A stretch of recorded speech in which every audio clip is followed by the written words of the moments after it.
पर बाबा फरीद मैं समझते हैं आशावादी है, निराशावादी नहीं। ये तो हम निराश ही करना है ना बंदे को भी लै अगले जन्म दे गल बन जाए, शायद अगले जन्म जपदा रहे। अगर थानू कोई यह जिहां दा उपदेश करे, खिमा करनी मनना ही ना। जे अगले जन्म में बननी है गल तो हुण जपण की लोड़ ही। ये जन्म रोंदियां पिटदियां बतीत कर दईए तो रस अगले जन्म दे मिले, मुक्ति अगले जन्म दे मिले।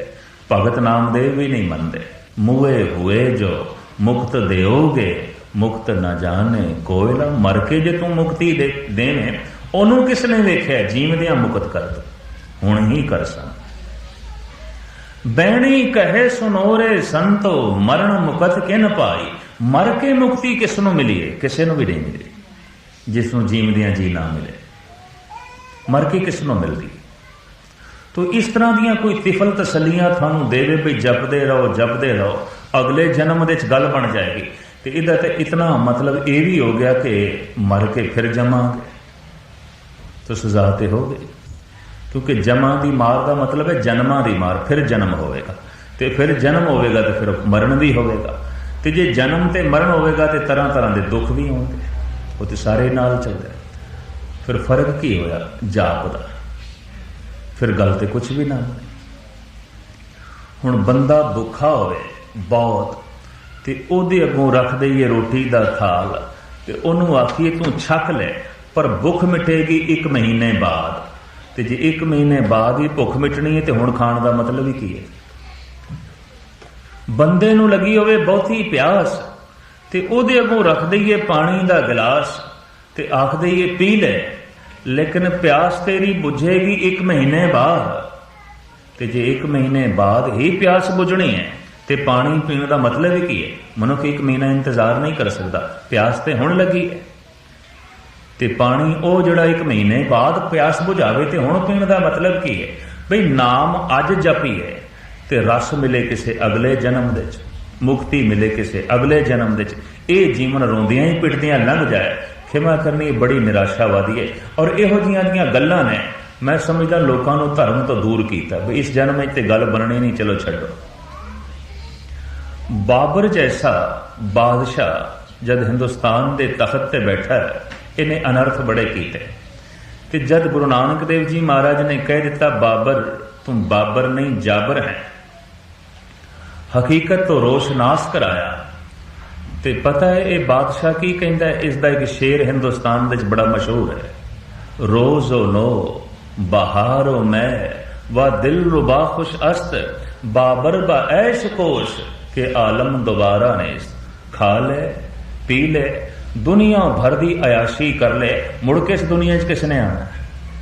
ये बाबर का नजरिया है, ये उस बादशाह का नजरिया जो हिंदुस्तान के तख्त ते बैठा सी। ये उस बादशाह के इशारे ने जो हुमायूं का प्यो सी। ये उस बादशाह की गल है जिहदे जरिए मुगल सल्तनत पीढ़ी दर पीढ़ी चली, लंबी पीढ़ी दर पीढ़ी चली। बुनियाद बाबर ने रखी। ते बाबर दे ख्याल की ने बाबर बा ऐश कोश के आलम दोबारा ने। रज के ऐश कर ले, मुड़ के इस दुनिया च नहीं आना। और बाबर दे इन्हां ही ख्यालों तो प्रेरित होके पंजाब दे एक गल चल पई सी, ए जग मिठा अगला किन डिठा। छड्डो, इस तरह की गल बन गई सी, इस तरह की विचारधारा मनुख की जो है बन गई सी। जीवन का ढंग ऐसा जो है बन गया सी। साहिब श्री गुरु नानक देव जी महाराज ने सुपना तोड़िया, बाबर जिस ढंग नाल तू समझी बैठा है ये गल ये नहीं। जे ऐश करने वास्ते सिर्फ यही जीवन है ते अगले ते तू भरोसा नहीं रखता, ते खुदा की बंदगी का जिहड़ा रस है वह भी इसे जीवन दे मिल सकता है। अगले मर के जन्नत मिलनी है, हूरा मिलनियां ने, ते उत्थे कौसर दे चश्मे पे चलते हैं, शराब दे चश्मे पे चलते हैं। इस चक्रां दे च ना पै, इस झूठी लालच तेरे च ना पै। तो हुण बंदगी कर ते तैनूं रस मिलेगा, आनंद मिलेगा। एक परम पुरख प्रेरे तो फिर मनुख प्रेरिया भी जाता है। कौड़े राक्षस नूं 2 लफ्ज कहे ने तो देवता बन गए, सज्जन ठग नूं मेरे पातशाह ने इक्को ही शब्द सुनाया, ठगी उसके अंदरों सारी चली गई। कोई जुड़िया होया गल आखे तो गल बन जाती होंगी, इतनी मैं अर्ज करते हैं। वरना उस सज्जन ठग नूं कई साधु संतां ने समझाया होना, गल नहीं बनी सी। फिर ख्याल आया भी जीवन व्यर्थ जा रहा है, जिंदगी व्यर्थ जा रही है। तो मैं अर्ज कर रहा सी, नाम दे रस बारे थानू कोई ये आखे अगले जन्म दे तो खिमा करनी, इतों एक विचारा बन जाएंगे, छड्डो अगला जन्म, फिर इसे जन्म जिहड़ा आनंद लेना ले लो। कौन अगले जन्म? आज मिलावा शेख फरीद, टाकम कूंजणियां मनो मचिंदड़ियां। ये मन नूं मछराण वालियां जिहड़ियां पूंजां ने, ये मन नूं बेचैन करन वालियां जिहड़ियां वासना ने, ये मन नूं दुखद करन वाली जिहड़ियां इच्छावां ने, जे तू किधरे इन्हां अज रोक लवें तो खुदा दा दरबार ते अज तैनूं दिस पेगा, अज होना ही। कल ते गल ही छड्ड, परसों ते गल ही छड्ड। अगले जन्म दे च रब मिलेगा, अगले जन्म दे च जन्नत मिलेगी, अगले जन्म दे च खुदा मिलेगा। पर यह मुस्लिम फकीर कहंदा नहीं, छड्ड अगले जन्म की गल, अगले जन्म दे जन्नत मिलेगी, मर के जन्नत मिलेगी नहीं, अज जन्नत मिल सकती, अज खुदा दा दीदार हो सकता है, अज गल बन सकती है। आज मिलावा शेख फरीद, टाकम कूंजणियां मनो मचिंदड़ियां। मैं समझदा बहुत वड्डा आशावादी बचन है बाबे फरीद का। नहीं तो मनुख निराश हो जाता है जब धार्मिक स्टेजां ते कहा जाता है अगले जन्म दे गल बनेगी जी, जपदे रहो अगले जन्म दे गल बनेगी। जब कभी मैं इस तरह धार्मिक स्टेज तो सुनदा तो मेरा मन भी बड़ा औखा हो जाता है भी तो बंदियां नूं निराश करना है। ये जन्म रोंदियां पिटदियां लगा छड़िए तो अगले जन्म में गल बनेगी, ये जन्म बीमारियां संताप ते दुखां दे लगा छड़िए तो अगले जन्म में गल बनेगी, तो हद हो गई। फिर पता है तसल्ली की देंदे ने बई रब दे घर देर है अंधेर नहीं। गुस्ताखी माफ, मैं तो यदा जवाब देना होना, देर ही अंधेर है, और केड़ा अंधेर होना, देर ही अंधेर है। कहते ना रब दे घर देर है अंधेर नहीं, पर मैं इतनी अर्ज कर दिया देर ही अंधेर है। तो जे देर है तो फिर अंधेर है, रब दे घर देर भी नहीं, ये भी मैं अर्ज कर दिया। ये लफ्ज वरतना ही नहीं चाहिए। रब दे घर देर है अंधेर नहीं, तो देर ही तो अंधेर होंगी, और की है। पानी हुण पीए तो रब ये आखे महीने बाद प्यास बुझेगी तो अंधेर है, निरे ही अंधेर है। रोटी हुण खाईए ते भुख महीने बाद मिटे, ये तो अंधेर है, निरा ही अंधेर है। देर का दी निरा ही अंधेर है।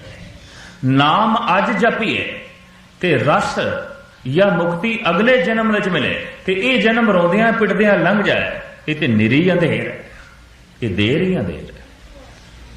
और खिमा करनी, श्री सदने ने सीधा ही कह दिता।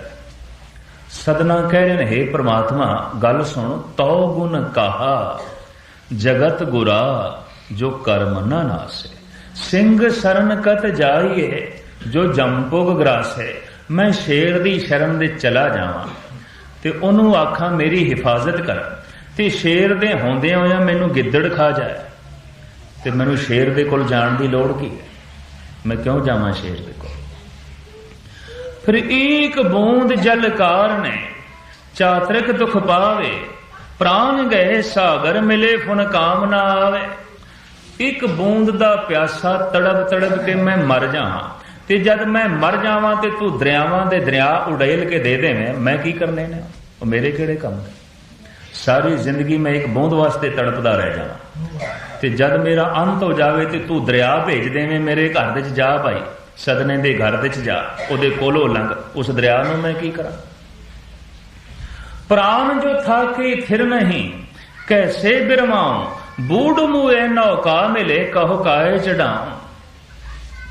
मैं भव सागर दे च दरिया दे च हथ मारदा मारदा डुबण लगा, ते फरियाद करा, ते जद मैं डुब जावां मर जावां ते फिर तू बेड़ी भेजें, केड़े काम दी मैं की करनी, उस बेड़ी नूं मैं की करा।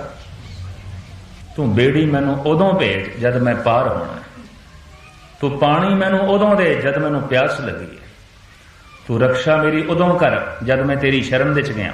एक ही कि मैं शेर दी शरण दे च जावां ते गिद्दड़ मैनू खा जा, ਤੇ ਪਤਾ ਇੱਥੇ ਕੀ ਕਹਿ ਰਹੇ ਨੇ? ਸਦਨਾ। ਇਹ ਜਿਹੜੇ ਦੁੱਖ ਹੁੰਦੇ ਨੇ ਨਾ, ਤੇ ਸਾਧੂ ਸੰਤ ਕਹਿ ਦਿੰਦੇ ਨੇ ਵੀ ਜੇ ਕਰਮਾਂ ਦਾ ਫਲ ਹੈ, ਕਰਮਾਂ ਦਾ। ਹੁਣ ਸਦਨਾ ਨਹੀਂ ਮੰਨਦਾ। ਔਰ ਬੜੇ ਕ੍ਰਾਂਤੀਕਾਰੀ ਬਚਨ ਨੇ ਇਸ ਤੇ, ਭਗਤਾਂ ਦੀਆਂ ਗੱਲਾਂ ਬੜੀਆਂ ਨਿਰਾਲੀਆਂ ਹੁੰਦੀਆਂ।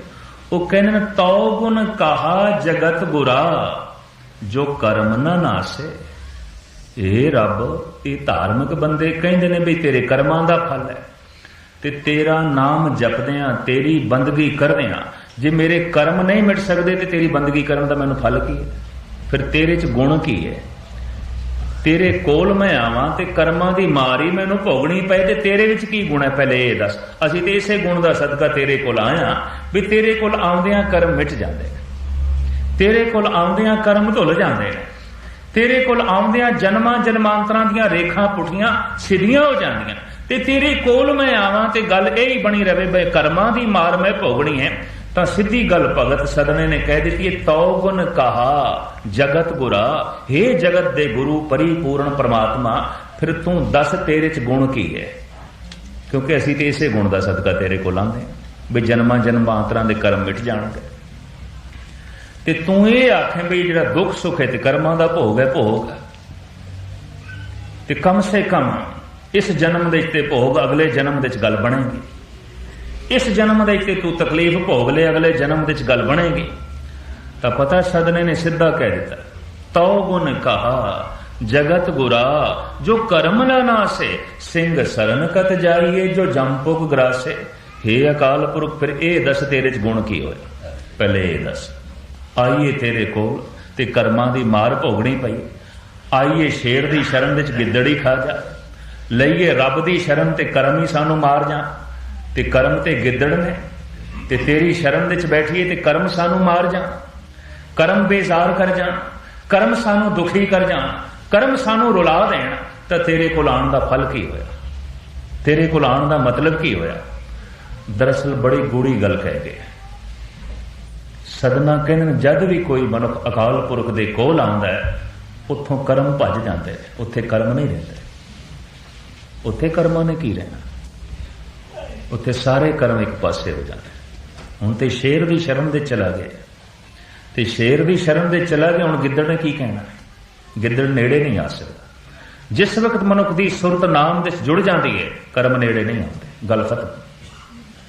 ਫਿਰ ਕਰਮਾਂ ਦੀ ਮਾਰ ਨੇ, ਔਰ ਫਿਰ ਉਸ ਨੂੰ ਇੰਜ ਪਤਾ ਚੱਲ ਜਾਂਦਾ ਹੈ ਅਕਾਲ ਪੁਰਖ ਮੇਰੀ ਤੇ ਰੱਖਿਆ ਕਰ ਰਿਹਾ, ਮੈਂ ਤਾਂ ਉਸਦੇ ਕੋਲ ਚਲਾ ਗਿਆ।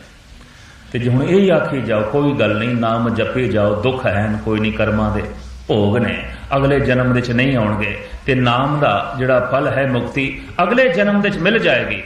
ਸਦਨਾ ਨਹੀਂ ਮੰਨਦੇ, ਕਹਿੰਦੇ ਨਹੀਂ ਹੁਣ ਗੱਲ ਨਹੀਂ ਬਣੀ ਤਾਂ ਫਿਰ ਨਹੀਂ ਬਣਨੀ। ਤੇ ਬਾਬਾ ਫਰੀਦ ਕਹਿੰਦੇ ਜੇ ਅੱਜ ਨਹੀਂ ਬਣੀ ਤੇ ਕੱਲ ਵੀ ਨਹੀਂ ਬਣਨੀ। ਇਹ ਵੀ ਸੋਚ ਲੈ, ਜਿਸ ਤਰੀਕੇ ਨਾਲ ਤੂੰ ਅੱਜ ਜਪਿਆ ਤੇ ਅੱਜ ਗੱਲ ਨਹੀਂ ਬਣੀ ਤੇ ਕੱਲ ਵੀ ਨਹੀਂ ਬਣਨੀ, ਪਰਸੋਂ ਵੀ ਨਹੀਂ ਬਣਨੀ। ਤੇ ਜੇ ਅੱਜ ਗੱਲ ਨਹੀਂ ਬਣੀ ਤਾਂ ਤੇਰੇ ਜਪਣ ਦੇ ਢੰਗ ਦੇ ਵਿੱਚ ਫਰਕ ਹੈ, ਉਹ ਤੂੰ ਠੀਕ ਕਰ ਲੈ, ਗੱਲ ਬਣ ਜਾਏਗੀ। ਤੇ ਜਿਸ ਤਰੀਕੇ ਨਾਲ ਤੂੰ ਅੱਜ ਕੀਤਾ ਤੇ ਗੱਲ ਅੱਜ ਨਹੀਂ ਬਣੀ, ਕੱਲ ਵੀ ਨਹੀਂ ਬਣਨੀ, ਪਰਸੋਂ ਵੀ ਨਹੀਂ ਬਣਨੀ। ਤੂੰ ਢੰਗ ਠੀਕ ਕਰ ਲੈ, ਗੱਲ ਅੱਜ ਬਣ ਜਾਏਗੀ। ਆਜ ਮਿਲਾਵਾ ਸ਼ੇਖ ਫਰੀਦ ਟਾਕਮ ਕੂੰਜਣੀਆਂ ਮਨੋਂ ਮਚਿੰਦਣੀਆਂ। ਮਨ ਨੂੰ ਮਛਰਾਉਣ ਵਾਲੀਆਂ ਜਿਹੜੀਆਂ ਵਾਸ਼ਨਾਵਾਂ ਨੇ, ਇੱਛਾਵਾਂ ਨੇ, ਤੂੰ ਉਹਨਾਂ ਨੂੰ ਇੱਕ ਪਾਸੇ ਕਰ, ਅੱਜ ਹੀ ਮਿਲਾਪ ਹੋ ਜਾਏ, ਹੁਣੇ ਹੀ ਪਰਮਾਤਮਾ। ਪਤਾ ਕਿਉਂ? ਇੱਛਾਵਾਂ ਨੂੰ ਇੱਕ ਪਾਸੇ ਕਰਨ ਨੂੰ ਫਰੀਦ ਕਿਉਂ ਕਹਿੰਦੇ ਨੇ? ਹੁਣ ਪਤਾ ਨਹੀਂ ਗੁਰੂ ਦੀ ਕੀ ਇੱਛਾ ਹੈ, ਪਰਮਾਤਮਾ ਦੀ ਕੀ ਇੱਛਾ ਹੈ, ਤੇ ਹੁਣ ਉਹਦਾ ਤੇ ਸਾਡਾ ਕੋਈ ਬੋਧ ਹੈ ਨਹੀਂ ਨਾ, ਉਹਦੀ ਇੱਛਾ ਕੀ ਹੈ। ਬਿਓ ਪੂਛ ਨਾ ਮਸਲਤ ਧਰੇ, ਜੋ ਕੁਛ ਕਰੇ ਸੋ ਆਪੇ ਕਰੇ। ਹੁਣ ਕਿਸੇ ਕੋਲ ਪੁੱਛ ਕੇ ਤੇ ਉਹ ਕਰਦਾ ਨੇ। ਮੇਰੇ ਖਿਆਲ ਸਨ 62 ਸੀ, ਉਦੋਂ ਸ਼ਾਇਦ ਇਸ ਪਾਸੇ ਵੀ ਕੋਈ ਰੋਲਾ ਪਿਆ ਹੋਵੇ। ਹਿੰਦੁਸਤਾਨ ਦੇ ਵਿੱਚ ਇੱਕ ਚਰਚਾ ਸੀ, ਕੋਈ ਇਟਲੀ ਦੇ ਜੋਤਸ਼ੀਆਂ ਨੇ ਤੇ ਹਿੰਦੁਸਤਾਨ ਦੇ ਜੋਤਸ਼ੀਆਂ ਨੇ ਕਹਿ ਦਿੱਤਾ ਬਈ ਜ਼ਮੀਨ ਪਲਟ ਜਾਣੀ। ਤੇ ਦਸੰਬਰ ਦੇ ਦਿਨ ਸਨ, ਮੈਨੂੰ ਚੰਗੀ ਤਰ੍ਹਾਂ ਯਾਦ ਸੀ, ਠੰਡ ਦੇ ਦਿਨ ਸਨ। ਤੇ ਘਰ ਘਰ ਅਖੰਡ ਪਾਠ ਹੋਣ ਲੱਗ ਪਏ, ਕਿਧਰੇ ਗੀਤਾ ਦਾ ਜਾਪ ਹੋਣ ਲੱਗ ਪਿਆ, ਕਿਧਰੇ ਹਵਨ ਹੋਣ ਲੱਗ ਪਏ, ਕਿਧਰੇ ਤਰ੍ਹਾਂ ਤਰ੍ਹਾਂ ਦੀਆਂ ਹੋਰ ਗੱਲਾਂ। ਤੇ ਉਦੋਂ ਮੈਨੂੰ ਬੜੇ ਮਜ਼ਾਕ ਫੁਰੇ, ਮੈਂ ਲਿਖੇ ਵੀ ਬੜੇ, ਔਰ ਤਰ੍ਹਾਂ ਤਰ੍ਹਾਂ ਦੇ ਬੰਦਿਆਂ ਨਾਲ ਮੈਂ ਮਜ਼ਾਕ ਕੀਤਾ ਤੇ ਉਹ ਮੇਰੇ ਨਾਲ ਔਖੇ ਵੀ ਹੋਣ। भी ये ज्ञानी है तो नास्तिक है, पक्का नास्तिक है। मैं कहूँ जमीन रब ने उल्टानी है तो तुसी उल्टन नहीं देने, तो इसका मतलब रब तो कुछ भी नहीं, तुसी बहुत डाढे, तुसी बड़े तकड़े, तुसी जोरावर, तो रब जो कुछ करना चाहे तुसी रोक भी सकते हो, फिर रब तो कुछ भी नहीं है। उसकी पूजा करने की लोड़ है, उसकी प्रस्तिश करने की लोड़ है। तो पता आखन तू ज्ञानी जरूर है, तेनू गल दी समझ नहीं, अखरां दा तेनू बहुत है। असी हवन कर रहे हैं, यज्ञ कर रहे हैं और धरती ना उल्टे, ये साडे यतन ने, ये साडे उपराले ने। आखिर वो दिन भी आया जिहड़ा दिन कहते सन भी अज 8 ग्रह कट्ठे होणगे तो जमीन पलट जाएगी। तो गुरुद्वारे की मैं तीसरी मंजिल ते खड़ा सी ते ठंड दे दिन सन, धुप सेक रहा सी मैं उपर। थल्लों एक मित्र लंघिया ते कहने लगा मस्कीन जी उपर खड़े हो, की कर रहे हो? मैं कहा उपरों ही देखा जमीन किवें पलटती है, उपरों ही देखा जरा चंगी दिसेगी, उंज दिसेगी नहीं। यकीन जानो दिन लंघ गया ते जिहड़े चंगे चंगे उगे पंडित पुरोहित जिन्होंने बड़ा रौला पाया, उन्होंने तो जब पूछया एक कहना हुण थोड़ी पलट सकती सी, असीं इन्ने हज़ार हवन यज्ञ कर छड्डे, हुण थोड़ी पलटनी सी सी। और कहंदे असीं ते हुण बिल्कुल ठीक कर दिता। तो मैं उन्होंने गुरु नानक की पंक्ति सुनाई भी ओ पूछ ना मसलत धरे, जो कुछ करे सो आपे करे। उन्हें जो कुछ करना होंगे मीटिंग नहीं बुलांदा भी तुसी आओ आओ मता पकावांगे विचारा करांगे, वो मीटिंग नहीं बुलांदा। वो देवी देवतियां नहीं इकट्ठा करता होंगे, आओ सारे बैठिए ते विचार वटांदरा करिए। मीटिंग बुलाने की उन्होंने लोड़ पैंदी है, उन्होंने लोड़ पैंदी है, उन्होंने लोड़ पैंदी। वो किसी गुरु तो ढंग नहीं सीखे, युक्ति नहीं सीखी, उगती नहीं सीखी, जा किसी तो ढंग सीख। तो इंज ना समझण ढंग कोई इस तरह का होंगे जिवें बाहर लोग ढंग सीखण जाते हैं। भगत कबीर तो पूछया कई ने भी तू दस ढंग की है, तरीका की है नाम जपण का, विधान की है, विधि की है। तो उन्हें जिहड़ी गल आखी वह भी मैं थोड़े सामने रख दिया। कबीर कहते तज भरम कर्म विध निखेद, विध विधि ढंग, निषेध कहने है नहीं, रद्द कर दे, कोई विधि नहीं, कोई ढंग नहीं। और मैथों कोई ढंग ना पूछ। हुण कबीर जैसा संत ऐसा आखे तो थोड़ा सोचना पेगा, फिर ये कहना पेगा भी जब कोई ढंग नहीं तो तू की करना है, फिर वही दस दे, तुसी किस तरह करते हो वही दस दे। कबीर कहते ढंग कोई नहीं, तज भरम कर्म विध निखेद, राम नाम ले ही गुरु प्रसाद जन कबीर राम कर स्नेही। बस तू राम राम आखी जा, और कोई ढंग नहीं और कोई तरीका नहीं। हुण कोई तरीका नहीं ये भी आख गए, पर तरीका है भी दस गए। तरीका नहीं है, ऐसा आखण की लोड़ क्यों पई? दरअसल ऐसा आखण की लोड़ इस वास्ते पई है, हुण किसी बंदे दे अगों पानी का गिलास रख दईए तो वह आके ढंग दसो, तरीका दसो किवें पीए, तो उन्होंने प्यास नहीं लगी होनी, तभी ढंग पुछदा है। हुण 36 प्रकार के भोजन थाल दे परोस के बंदे दे अगों रख दईए तो वह आके ढंग दसो जी किवें छकीए, ढंग दसो, इनू भुख नहीं लगी होनी। कबीर कहते हैं जिहड़े नाम जपण का ढंग पुछदे ने इन्होंने जपना ही कोई नहीं, ये तभी पुछदे ने, इंज इशारा कर। नहीं तो भुखा बंदा कदी रोटी छकण का ढंग पुछदा, प्यासा बंदा कदी पानी पीण का ढंग पुछदा। और जिहदे अंदर रब की तड़प पैदा हो जाए ओदी जबान आपे ही वाहिगुरू वाहिगुरू करन लग पैंदी, कोई ढंग पुछदा। कबीर मेरी सिमरने रसना ऊपर राम, बस जबान चल रही है, नाम चल रही है। तज भरम कर्म विध निखेद, राम नाम ले ही। भगत कबीर कहने कोई विधि नहीं, कोई ढंग नहीं, कोई तरीका नहीं, बस राम राम कर। हुण तरीका कोई नहीं तो फिर भी तरीका दसी जाने राम राम कर। दरअसल कबीर कहना अंदर तड़प होए तो जबान जपना शुरू कर दे, गल बन जाती, सिलसिला बन जाता। कबीर का ढंग ये, भगतां का ढंग ये रहे, क्योंकि भगत भावना नाल भरे हुए सन, प्रेम नाल भरे हुए सन, तो उन्होंने बंदियां नूं ये तरीका सुखैन लगता है। पर जिहड़ा तार्किक होवे, बहुता ही तर्कबाज होवे, गल गल के उत्ते बहुती तर्क खड़ी करे, धुन ध्यान की गल उसनों फबेगी नहीं बई वाहगुरू वाहगुरू मैं उच्चा आखां लोकी की आखणगे।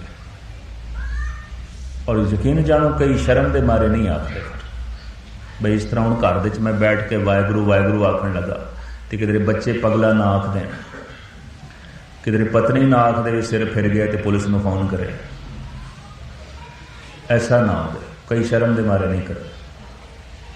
साहब कहते सुन सखिए प्रभ मिलन निशाने मन तन अरप तज लाज लुकान। लज्जा एक पासे रहना, कोई की आखेगा, पुत्र की आखणगे, प्यो की आखेगा, पत्नी की आखेगी, पड़ोसी की आखे, ये लज्जा एक पासे रख दे।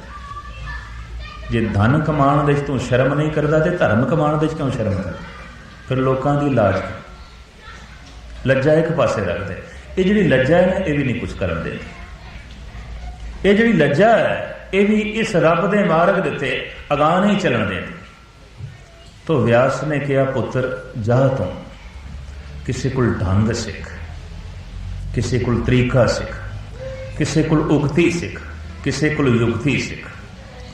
तो सुखदेव कहने लगा बापू होर किस को सिखा। हालांकि व्यास हजारां बंदियां नूं दसदा सी, उहदी संगत करदे सन, पर अपने पुत्र नूं क्यों नहीं दसदा।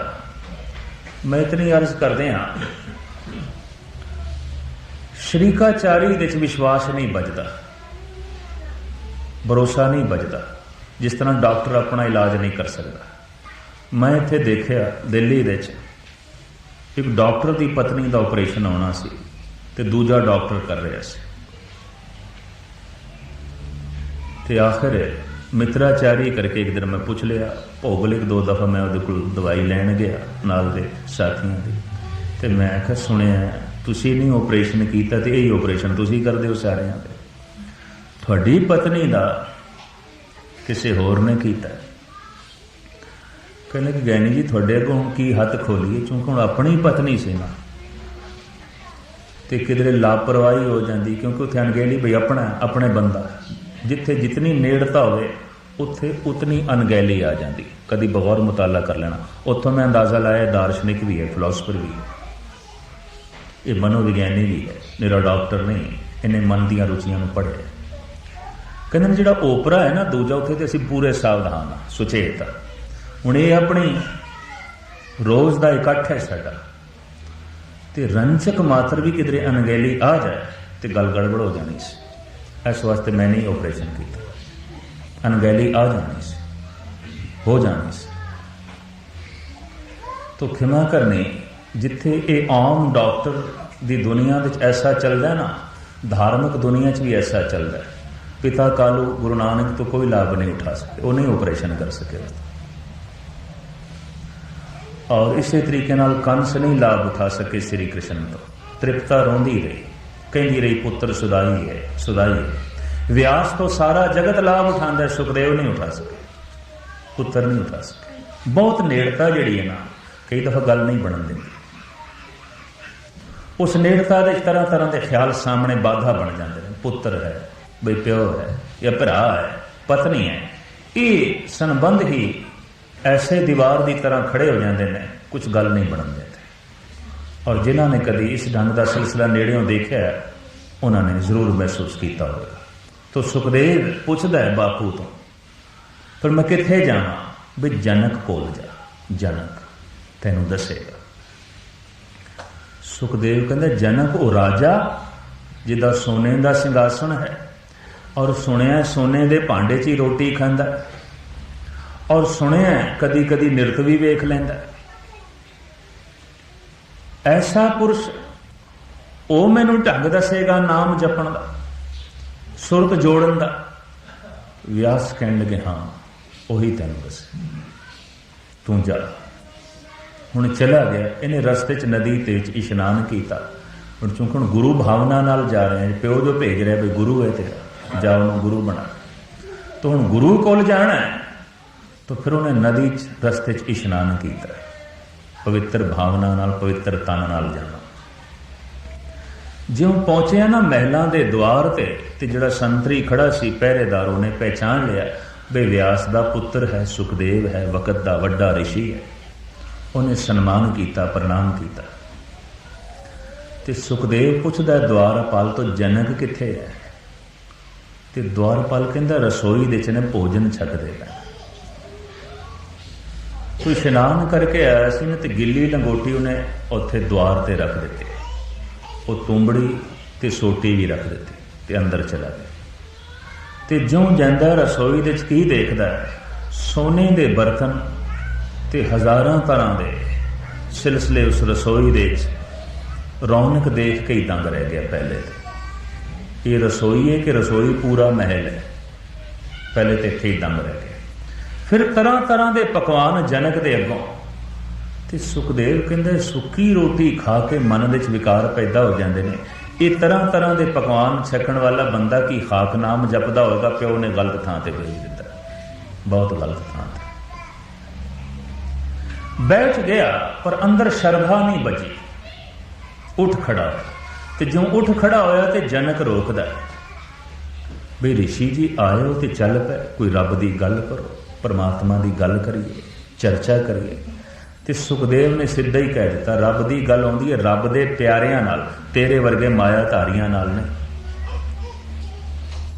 तू रोटी भी सोने के भांडियां च खाना है ते 36 प्रकार के भोजन छकना है, कि खाक नाम जपदा होवेगा मेरा बापू भोला ही है, बिल्कुल तेरे कोल भेज चढ़े।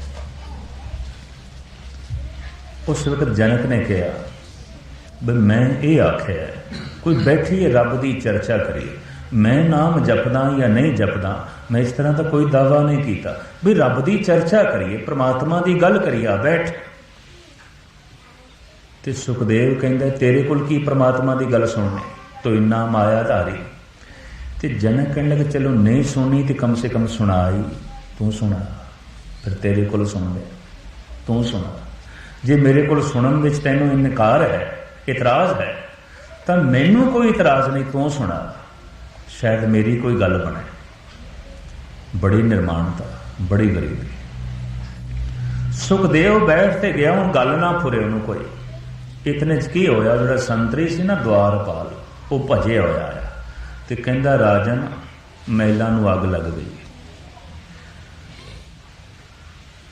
तो राजे ने कहा अच्छा तू जा, सी ऋषि नाल थोड़ी जी चर्चा करनी। तो सुखदेव ते दंग रह गया, भैन अग लगी है तो यदा चेहरा उस तरीके नाल कोई फर्क नहीं पिया। तो जनक कहंदा अच्छा सुखदेव फिर कर कोई गल परमात्मा की। वो द्वार पार फिर भजया होया आया तो कहंदा राजन वो अग वध गई, अद्धा महल उसकी लपेट दे आ गया। जनक कहंदे कोई नहीं, एक ऋषि का पुत्र और ऋषि के रूप में मेरे कोल बैठा, कोई गल नहीं। जब इन्ने वड्डे एक ऋषि का पुत्र ते पुत्र भी ऋषि होवे, वो मेरे कोल बैठा हो तो इनू छड़ के मैं अग का स्वागत करने वास्ते नहीं जा सकता। ये महान मनुख बैठा, बड़ा महान मनुख बैठा। पर उस द्वारपाल ने कह दिता राजन अग तो बहुत वध गई है, जिथे मैं खड़ा पैरा दे रहा उस पासे भी लपटां उहदियां आण लग पईयां। तो सुखदेव कहंदा उस पासे भी लपटां आण लग पईयां, भज पिया।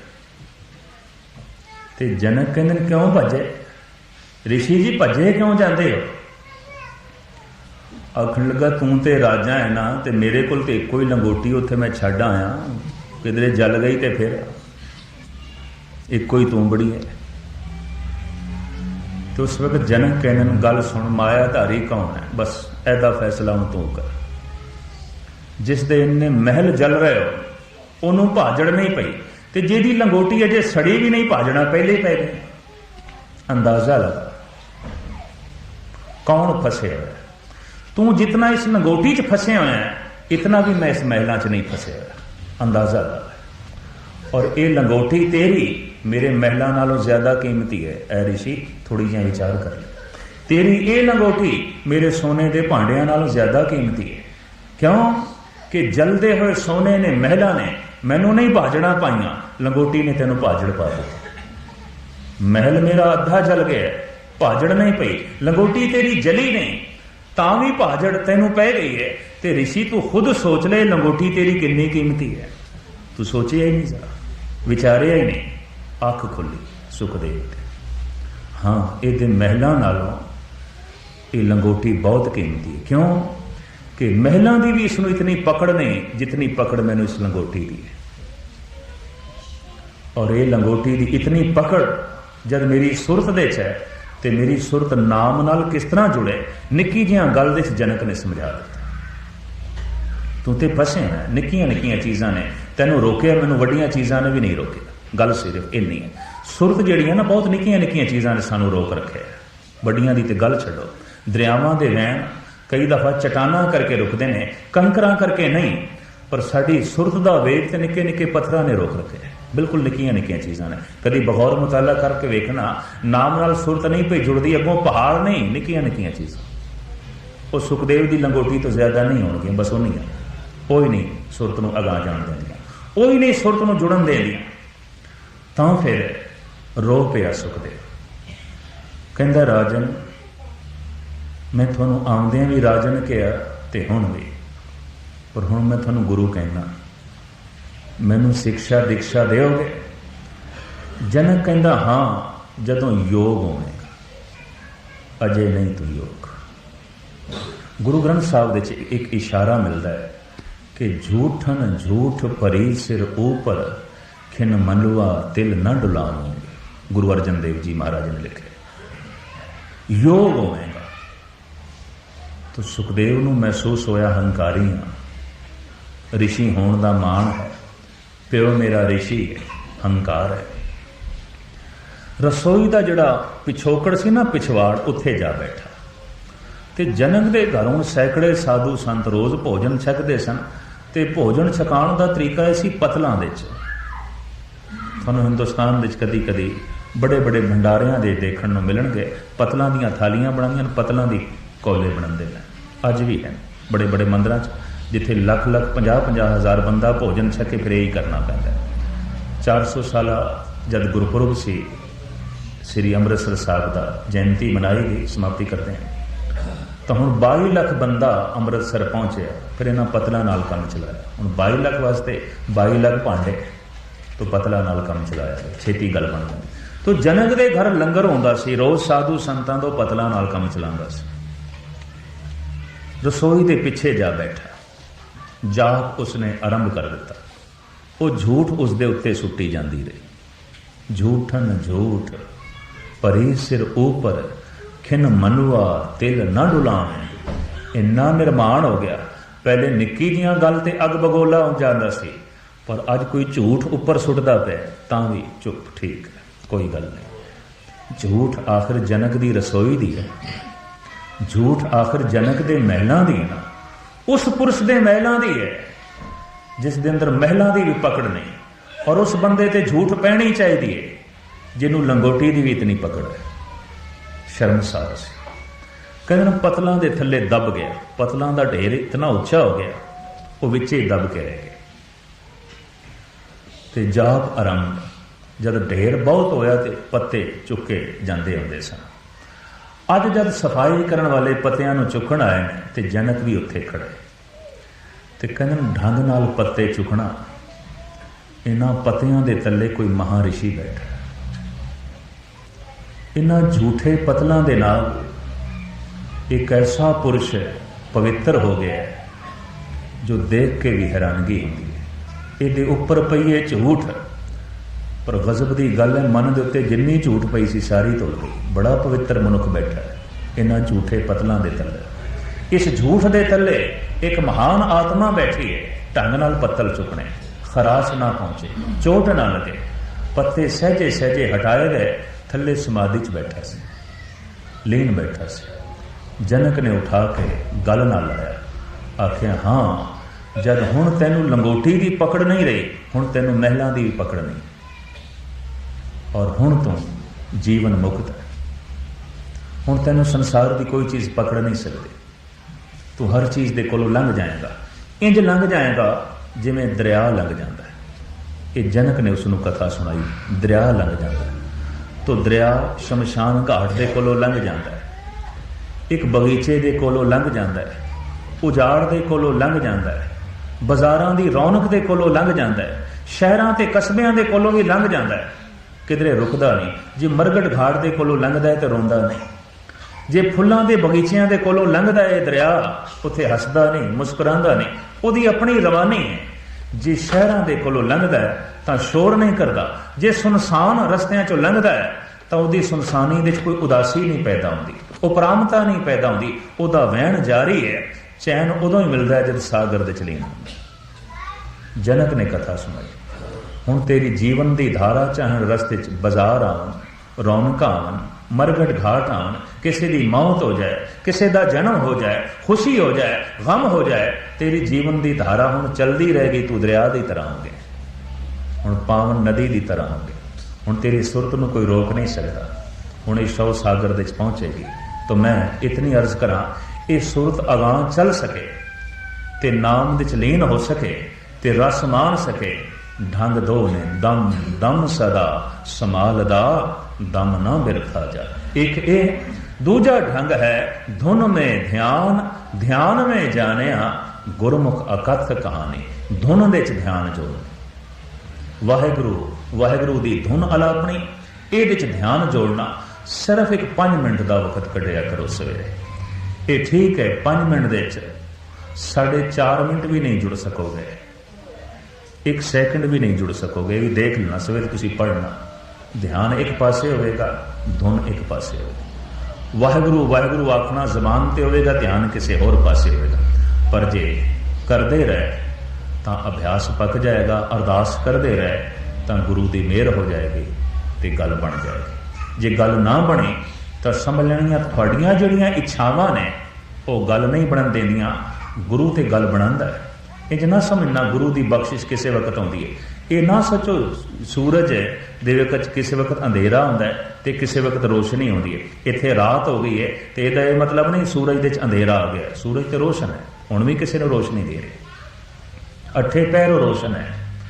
ਹਾਂ, ਜਿਹੜਾ ਜ਼ਮੀਨ ਦਾ ਖਿੱਤਾ ਸੂਰਜ ਤੋਂ ਇੱਕ ਪਾਸੇ ਹੋ ਜਾਂਦਾ, ਉੱਥੇ ਅੰਧਕਾਰ ਆ ਜਾਂਦਾ ਹੈ। ਗੱਲ ਸਾਰੀ ਜਿਹੜੀ ਉੱਥੇ ਪਰਮਾਤਮਾ ਹਰ ਵਕਤ ਬਖਸ਼ਿਸ਼ ਕਰਦਾ ਹੈ, ਪਰ ਜਿਹੜਾ ਉਸਦੀ ਬਖਸ਼ਿਸ਼ ਤੋਂ ਮੂੰਹ ਮੋੜ ਲੈਂਦਾ ਬਸ ਉੱਥੇ ਅੰਧੇਰਾ ਹੋ ਜਾਂਦਾ ਹੈ। ਐਸਾ ਨਹੀਂ ਉਹ ਕਰੋਪੀ ਕਰਦਾ, ਰੱਬ ਕਰੋਪੀ ਕਰਦਾ ਨਹੀਂ, ਕਰੋਪੀ ਕਰਨਾ ਜਾਣਦਾ ਹੀ ਨਹੀਂ, ਉਹ ਕਠੋਰ ਹੈ ਹੀ ਨਹੀਂ। ਗੁਰੂ ਕਦੀ ਕਰੋਪੀ ਨਹੀਂ ਕਰਦਾ, ਗੁਰੂ ਕਦੀ ਸਰਾਪ ਨਹੀਂ ਲੈਂਦਾ, ਬਖਸ਼ਿਸ਼ ਕਰਦਾ, ਦਇਆ ਕਰਦਾ। ਪਰ ਫਰਜ਼ ਇਤਨਾ ਹੈ, ਹੁਣ ਜਿਹੜੀ ਜ਼ਮੀਨ ਦਾ ਖਿੱਤਾ ਸੂਰਜ ਦੀ ਤਰਫ ਪਿੱਠ ਕਰ ਬੈਠੇ ਉੱਥੇ ਅੰਧੇਰਾ ਹੋ ਜਾਂਦਾ ਹੈ, ਤੇ ਜਿਹੜਾ ਮਨਮੁਖ ਹੋਵੇ, ਮਨ ਦੇ ਅਧੀਨ ਚੱਲਣ ਵਾਲਾ ਹੋਵੇ, ਗੁਰੂ ਦੀ ਮਿਹਰ ਤੋਂ ਵਾਂਝਿਆ ਰਹਿ ਜਾਂਦਾ ਹੈ, ਗੁਰੂ ਦੀ ਬਖਸ਼ਿਸ਼ ਤੋਂ ਵਾਂਝਾ ਰਹਿ ਜਾਂਦਾ ਹੈ, ਗੁਰੂ ਦੀ ਰਹਿਮਤ ਤੋਂ ਵਾਂਝਾ ਰਹਿ ਜਾਂਦਾ ਹੈ। ਔਰ ਗੁਰੂ ਦੀ ਰਹਿਮਤ ਤੋਂ ਖਾਸ ਕਰਕੇ ਉਹ ਜ਼ਰੂਰ ਵਾਂਝਾ ਰਹਿ ਜਾਂਦਾ ਹੈ ਜੋ ਗੁਰੂ ਦੀ ਇੱਛਾ ਦੇ 'ਚ ਆਪਣੀ ਇੱਛਾ ਜੋੜਦਾ, ਗੁਰੂ ਦੀ ਮਰਜ਼ੀ ਦੇ 'ਚ ਆਪਣੀ ਮਰਜ਼ੀ ਜੋੜਦਾ। ਗੁਰੂ ਕਹਿੰਦਾ ਇੰਜ ਕਰ ਤੇ ਇਹ ਆਖੇ ਨਹੀਂ, ਇੰਜ ਨਹੀਂ ਹੋ ਸਕਦਾ। ਗੁਰ ਸਿੱਖ ਮੀਤ ਚਲੋ ਗੁਰ ਚਾਲੀ, ਜੋ ਗੁਰ ਕਹੇ ਸੋਈ ਭਲ ਮਾਨੋ, ਹਰ ਹਰ ਕਥਾ ਨਿਰਾਲੀ। ਗੁਰੂ ਦੀ ਇੱਛਾ ਵਿੱਚ ਆਪਣੀ ਇੱਛਾ ਜੋੜ ਦੇ, ਗੁਰੂ ਦੀ ਭਾਵਨਾ ਵਿੱਚ ਆਪਣੀ ਭਾਵਨਾ ਜੋੜ, ਗੁਰੂ ਦੇ ਹੁਕਮ ਦੇ 'ਚ ਤੂੰ ਰਾਜ਼ੀ ਰਹਿ। ਤੇ ਬਾਬਾ ਫਰੀਦ ਕਹਿੰਦੇ ਨਾ, ਅੱਜ ਹੀ ਗੱਲ ਬਣ ਜਾਏਗੀ, ਗੱਲ ਕੱਲ ਦੀ ਤੇ ਗੱਲ ਹੀ ਛੱਡ, ਪਰਸੋਂ ਦੀ ਗੱਲ ਹੀ ਛੱਡ। ਆਜ ਮਿਲਾਵਾ ਸ਼ੇਖ ਫਰੀਦ ਟਾਕਨ ਕੂੰਜਣੀਆਂ ਮਨੋ ਮਚਿੰਦਣੀਆਂ। ਪਿਛਲੇ ਜਨਮ ਵਿੱਚ ਗੱਲ ਬਣੇਗੀ, ਅਗਲੇ ਜਨਮ ਵਿੱਚ ਗੱਲ ਬਣੇਗੀ, 5-10 ਸਾਲ ਵਿੱਚ ਗੱਲ ਬਣੇਗੀ। ਇਸ ਚਿੰਤਾ 'ਚ ਕਦੀ ਨਾ ਪੈਣਾ, ਇਹਨਾਂ ਚੱਕਰਾਂ 'ਚ ਕਦੀ ਨਾ ਪੈਣਾ। ਅੱਜ ਹੀ ਗੱਲ ਬਣੇਗੀ ਜੇ ਆਪਣੀਆਂ ਇੱਛਾਵਾਂ ਨੂੰ ਇੱਕ ਪਾਸੇ ਰੱਖ ਦਈਏ ਤੇ ਗੁਰੂ ਦੀ ਇੱਛਾ ਵਿੱਚ ਰਾਜ਼ੀ ਹੋ ਕੇ ਜਾਪ ਆਰੰਭ ਕਰ ਦਈਏ, ਰਸ ਬਣ ਜਾਏਗਾ, ਆਨੰਦ ਬਣ ਜਾਏਗਾ। ਪਾਤਸ਼ਾਹ ਰਹਿਮਤ ਕਰ ਅਸੀਂ ਗੁਰੂ ਦੀ ਰਜ਼ਾ ਵਿੱਚ ਰਾਜ਼ੀ ਰਹਿ ਸਕੀਏ ਤੇ ਦਮ ਦਮ ਦੇ ਨਾਲ ਉਸ ਨੂੰ ਯਾਦ ਕਰ ਸਕੀਏ, ਜਾਂ ਧੁਨ ਤੇ ਧਿਆਨ ਦੀ ਸਾਧਨਾ ਕਰ ਸਕੀਏ, ਤਾਂ ਉਹ ਅਵਸਥਾ ਸਾਡੀ ਵੀ ਬਣੇ। ਜੀਵਨ ਦੇ ਚੋਂ ਸਾਰੀ ਜਿੰਨੀ ਝੂਠ ਹੈ ਉਹ ਸਾਰੀ ਲਹਿ ਜਾਏ, ਉਤਰ ਜਾਏ ਤੇ ਮਹਾਨ ਪਵਿੱਤਰ ਨੂਰ ਅੰਦਰੋਂ ਪ੍ਰਗਟ ਹੋਵੇ। ਐਸਾ ਵਸੀਲਾ ਸਤਿਗੁਰ ਸਾਡਾ ਵੀ ਬਣਾ, ਐਸਾ ਮਾਹੌਲ ਸਾਡੀ ਜ਼ਿੰਦਗੀ ਵਿੱਚ ਵੀ ਬਣੇ ਔਰ ਜੀਵਦਿਆਂ ਜੀ ਬਣੇ, ਤਾਂ ਕਿ ਅਸੀਂ ਕਹਿ ਸਕੀਏ ਸੰਸਾਰ ਤੇ ਆਇਆ ਹੋਇਆ ਸਾਡਾ ਸਫਲ ਹੋ ਗਿਆ। ਸਫਲ ਸਫਲ ਸਫਲ ਭਈ ਯਾਤਰਾ, ਆਵਣ ਜਾਣ ਰਹੇ ਮਿਲੇ ਸਾਦਾ। ਇਤਨੇ ਬਚਨ ਪ੍ਰਵਾਨ ਕਰਨੇ। ਮੈਂ ਚੰਦ ਮਿੰਟ ਤੁਹਾਡੇ ਜ਼ਿਆਦਾ ਵੀ ਲੈ ਗਿਆ, ਸਿਰਫ ਇਸ ਵਾਸਤੇ ਕਿ ਕੱਲ ਸ਼ਾਇਦ ਤੁਸੀਂ ਅਭਿਆਸ ਕਰੋ, ਸ਼ਾਇਦ 5 ਮਿੰਟ ਵਾਹਿਗੁਰੂ ਵਾਹਿਗੁਰੂ ਦਾ ਜਾਪ ਕਰੋ, ਤਾਂ ਫਿਰ ਕਥਾ ਕਹਾਣੀਆਂ ਸੁਣਾਈਆਂ ਠੀਕ, ਨਹੀਂ ਤੇ ਮਨੋਰੰਜਨ ਹੈ, ਬਸ ਖਿਮਾ ਕਰਨੀ, ਮਨੋਰੰਜਨ ਵਕਤ ਪਾਸ ਕਰਨਾ ਹੈ। इस तो इलावा और कुछ नहीं। जे तुसी आरंभ कीता तो फिर ठीक है, तुसी गुरु की इच्छा नाल हुण राजी होए, हुण गुरु के हुक्म नाल राजी होए, क्योंकि गुरु भी यही चाहता है, अमृत वेला सच नाम वढ़ियाई विचार। ये गुरु की इच्छा है कि गुरु सतगुरु का जो सिख अखाए, सो भल के उठ हर नाम दे आवे। बोलना चुका माफ, गज वज के फतेह प्रवान करने। वाहिगुरु जी का खालसा, वाहिगुरु जी